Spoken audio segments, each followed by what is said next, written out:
I was watching a movie the other day, and my friend literally out loud during the movie said, "That's not real. That doesn't look realistic. That could never happen."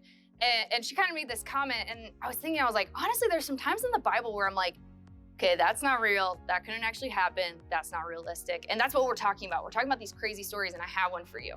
Now, in the story, this takes place in Judges in the Bible. And in this story, there's this big ruler. And when I mean big, I mean like big. Like he is like overweight. Like he is a big, heavy dude. And he is ruling this place, but there's this guy who comes and he's not a friend to this guy. And he actually sneaks in a blade and goes up to the ruler and stabs him. Now, this guy, this ruler, is so big that the sword and the blade gets absorbed into his stomach. Like somewhere in the rolls gets absorbed into him and he dies. Now, the guards outside, they literally, guys, I'm not kidding. They literally think that he's just using the restroom and that they, should give him his privacy and his space.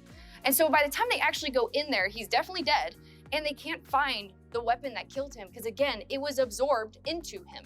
And the guy who did it had a chance to flee and run away because the guards thought he was just, using the toilet. That's crazy. And our takeaway from this is,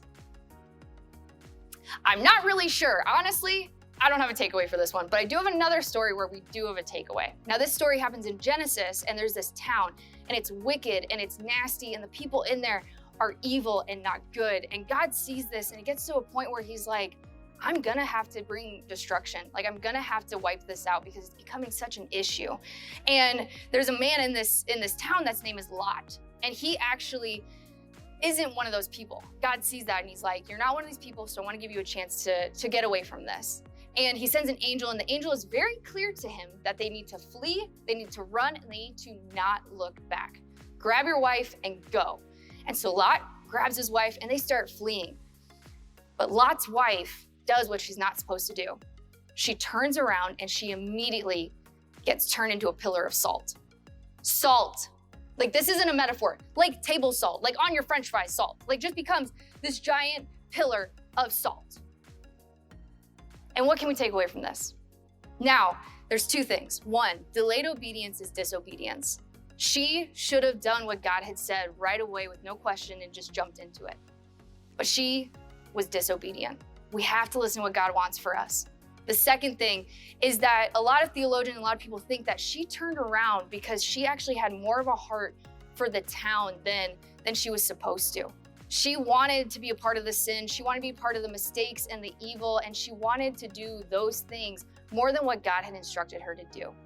Now, for us, that might not look like looking back at a town that's full of evil and wickedness, but for us, it might be looking back at past habits that we had before God.